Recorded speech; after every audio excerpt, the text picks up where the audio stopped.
Queridos irmãos, queridas irmãs, esse vídeo é de número 30, Diálogo com as Sombras, Hermínio Miranda, Técnicas e Recursos. Nos encontramos na página 210. Então, esse é um novo caso, é lógico que dando sequência ao caso anterior. Então Hermínio Miranda, ele começa esse caso dizendo da seguinte forma: esse caso aqui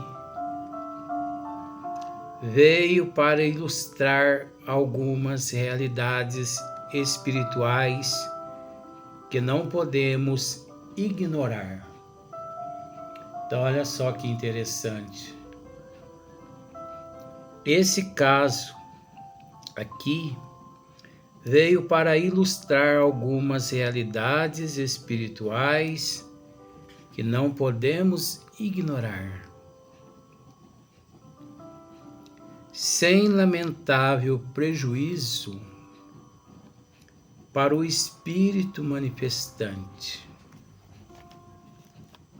Olha que interessante. Sem lamentável prejuízo para o espírito manifestante.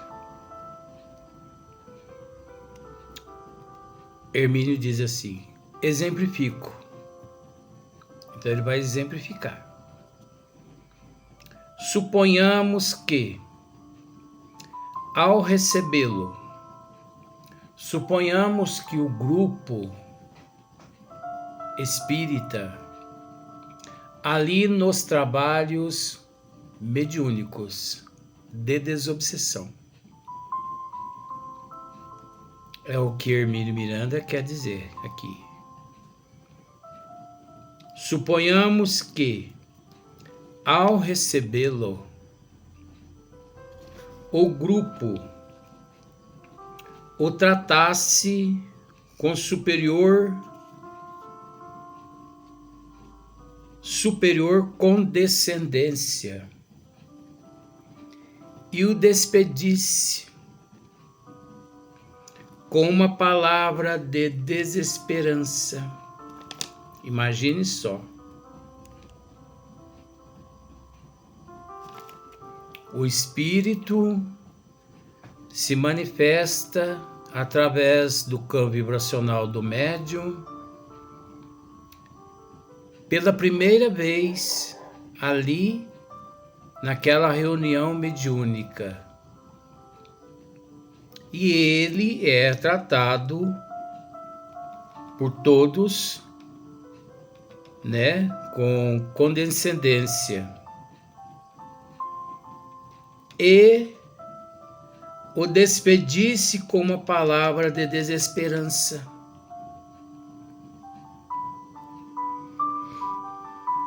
Encerra-se a reunião, a comunicação, e o doutrinador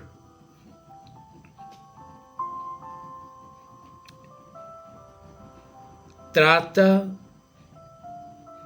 o nosso irmão manifestante com palavras de desesperança.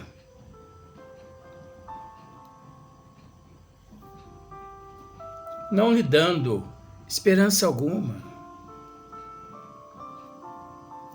não lhe informando a real situação dele na erraticidade,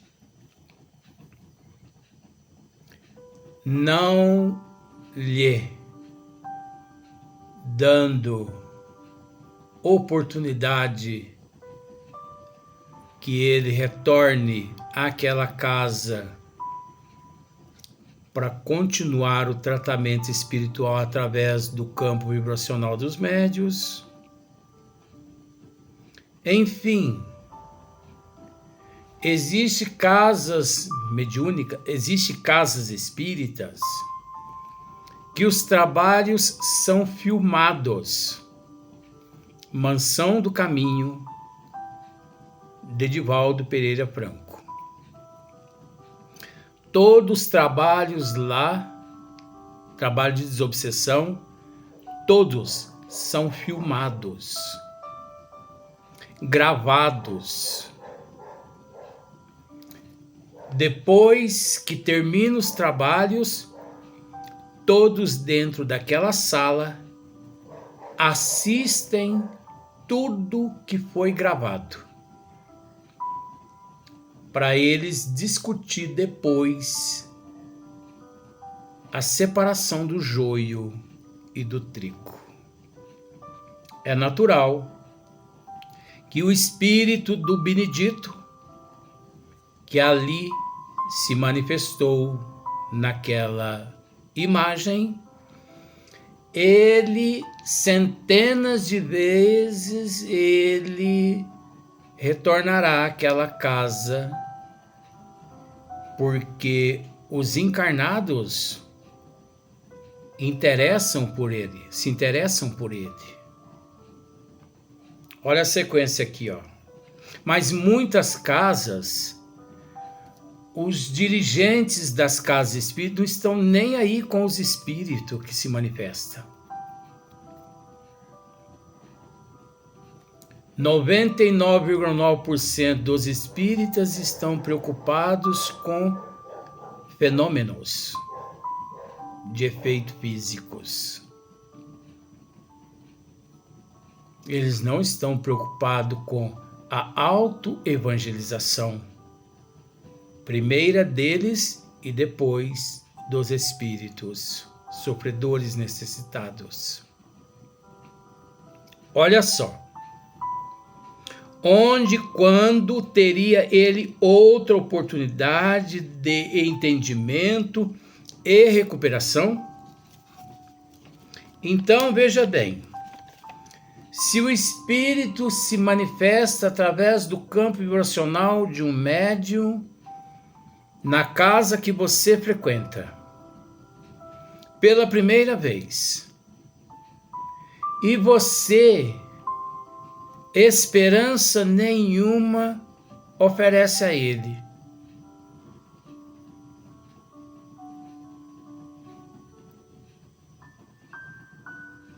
olha só, onde e quando teria ele outra oportunidade de entendimento e de recuperação? Seria o mesmo que vamos fazer uma análise. Você está com uma cólica de rins. Você vai ao médico. E chegando lá no médico, o médico pede vários exames. Só que, na história, só para você entender, 2 dias depois aquele médico viaja. E não há outro médico para substituí-lo. Que esperança você tem? Como que você, Você será tratada de que forma? Se o médico viajou. Ah, Luiz, mas tem outros. Não, é a história. Para a pessoa entender. Porque isso acontece no nosso dia a dia. Todos nós somos substituíveis. Mas acontece que nós contamos com aquela pessoa. Então o espírito aparece pela primeira vez à casa espírita. E ele não é lá muito bem tratado. É ignorado, Enfim, as pessoas não estão muito preocupadas com ele, porque a pessoa Ali pergunta para ele assim: quando encarnado, você morou em qual cidade? Não, morei aqui mesmo, aqui na comunidade. Ei, falou comunidade, já desanima o doutrinador. Porque a maioria dos doutrinadores espíritas, não é generalizando, a maioria dos doutrinadores espíritas, eles não têm conhecimento da doutrina dos espíritos. Eu conheço em São Sebastião do Paraíso um doutrinador espírita, um doutrinador que nasceu numa família espírita, nunca frequentou um curso de espiritismo, não entende nada, 2025 ainda continua não entendendo nada de espiritismo.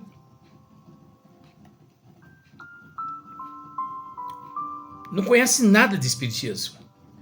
Mas pela situação financeira dele, que é família tradicional de Paraíso, família de coronéis, então, quando ele chegou numa instituição espírita aqui em Paraíso, logo de início já colocaram ele em qual departamento? Para doutrinar espírito. Um dia ele me consultou: Luiz, eu não sei doutrinar espírito. Falei: se você não sabe, então vai estudar. Ah, mas me colocaram para doutrinar espírito. Não aceite. Porque se você aceita, porque você é conivente. Mas como que eu faço?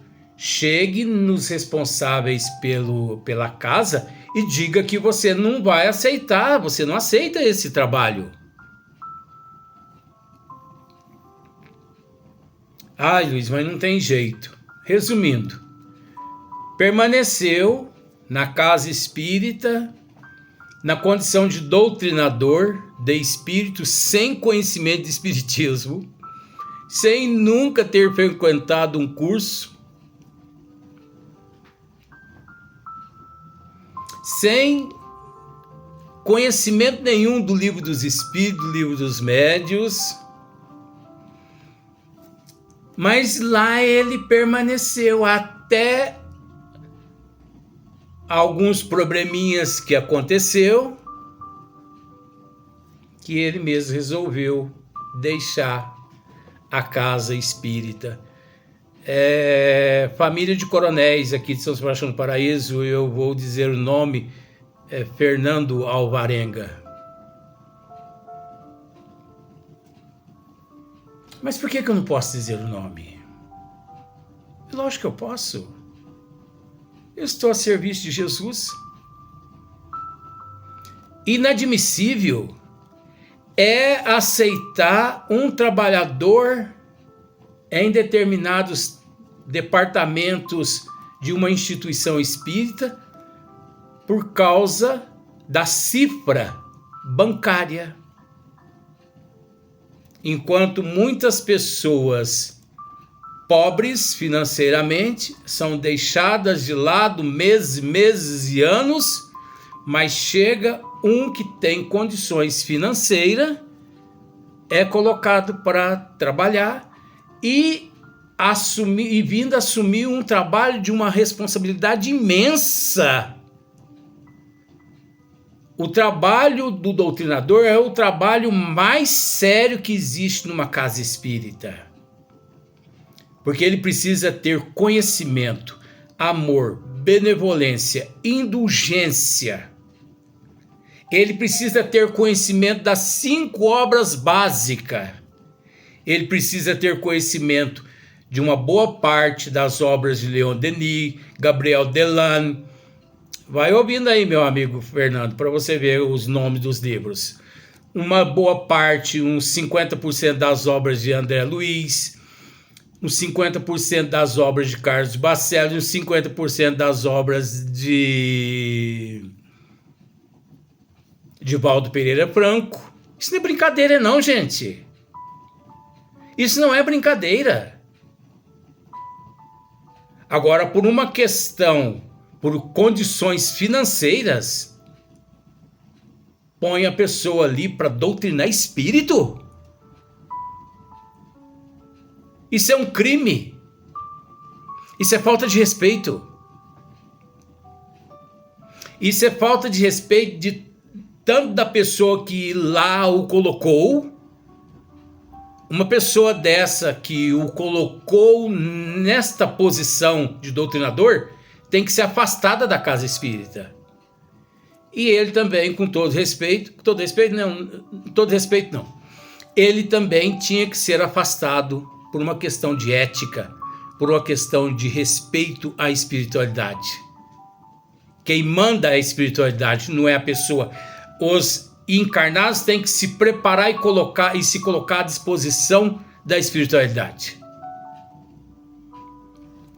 Me atacam por eu ser verdadeiro.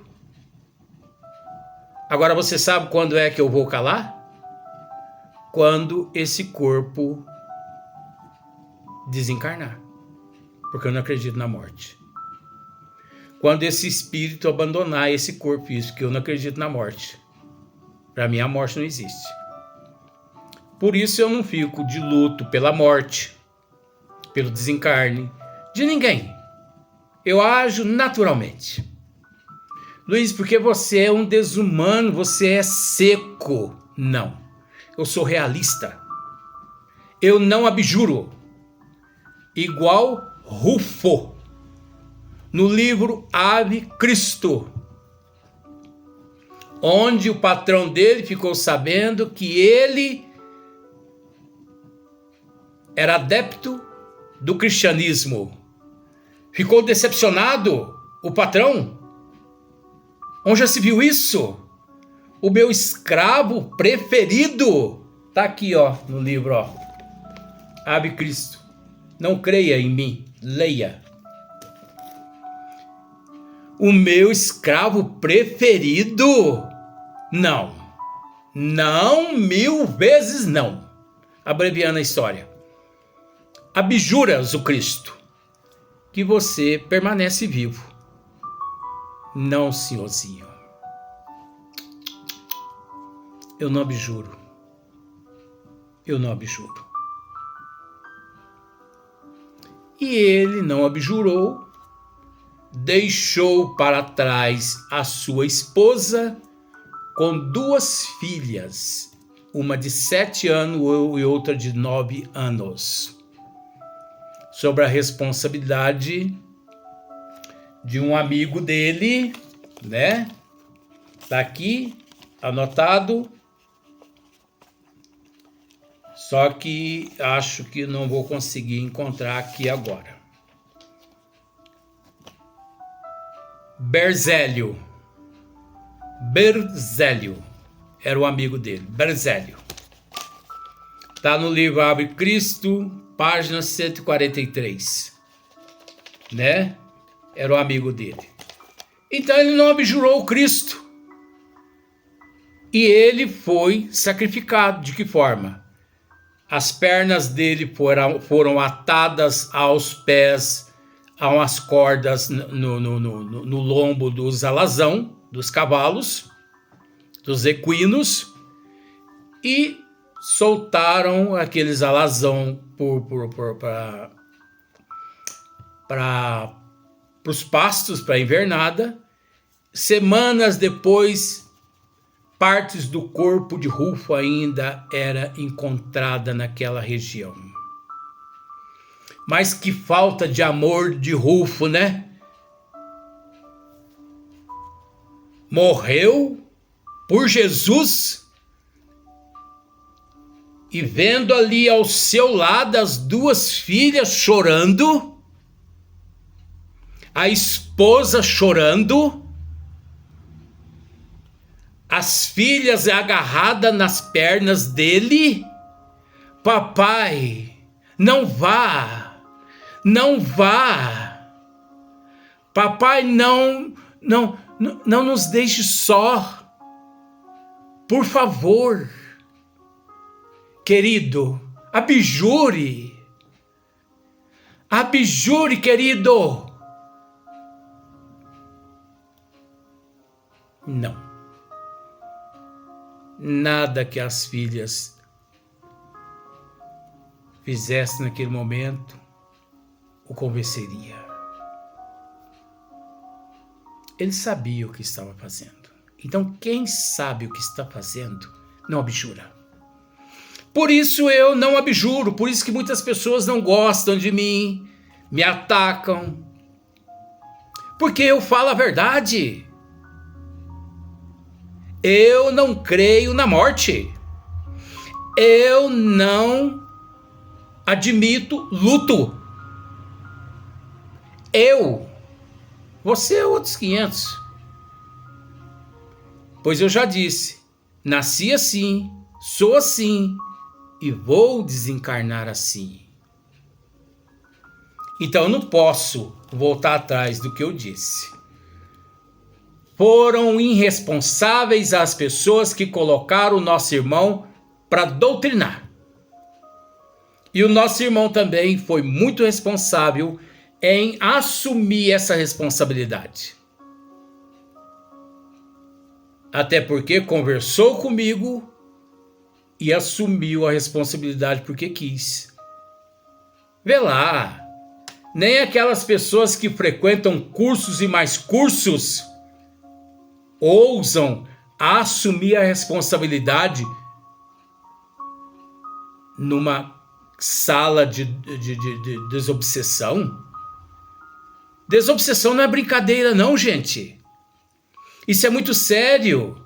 Tanto é que aqui, e onde quando nós próprios teríamos a alegria de granjear uma afeição e uma dedicação iguais àquela, o Espírito se manifesta pela primeira vez.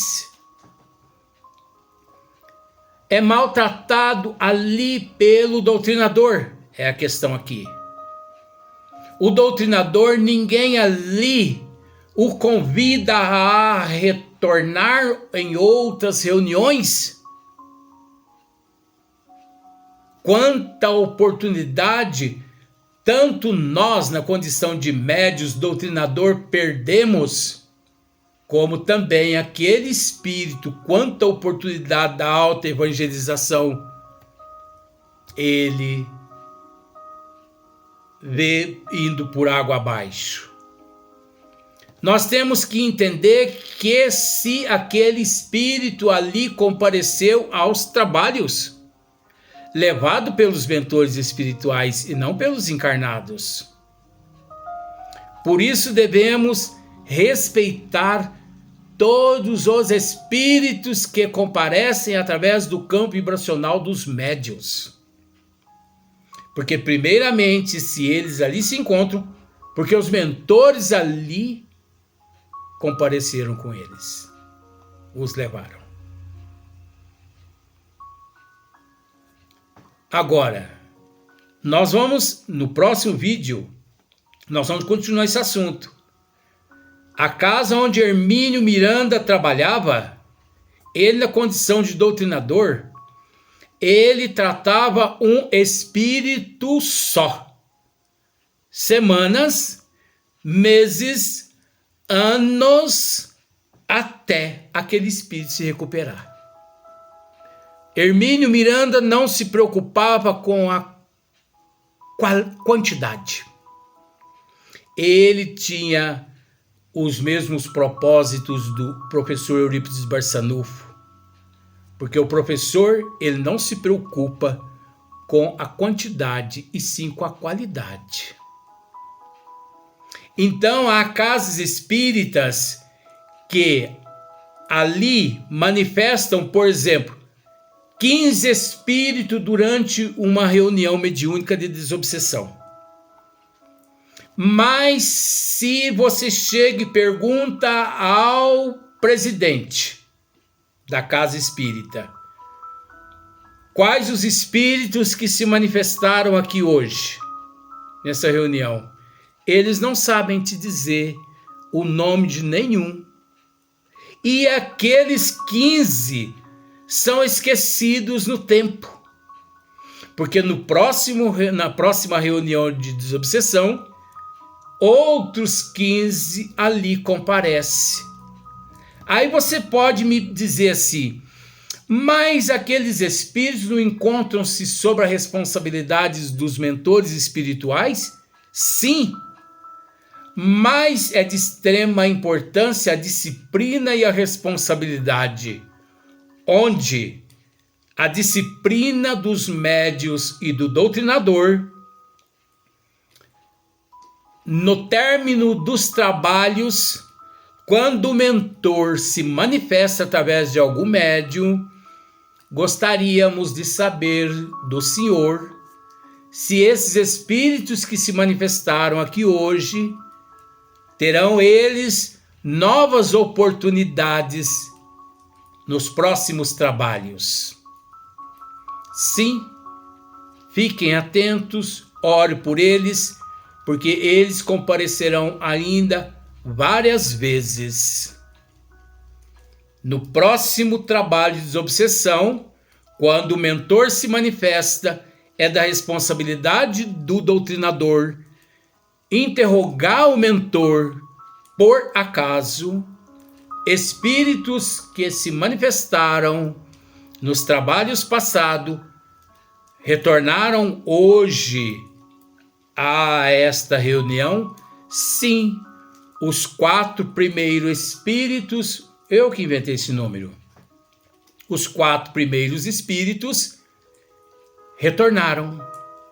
Então, as 4 manifestações primeiras hoje são irmãos que estiveram na reunião passada, que nós, de certa forma, nós iremos assisti-los durante alguns meses. É do interesse do doutrinador, dos médios, interrogar os mentores espirituais. Mas acontece que os doutrinadores, os médios, eles ignoram estas questões. Vamos para o próximo vídeo.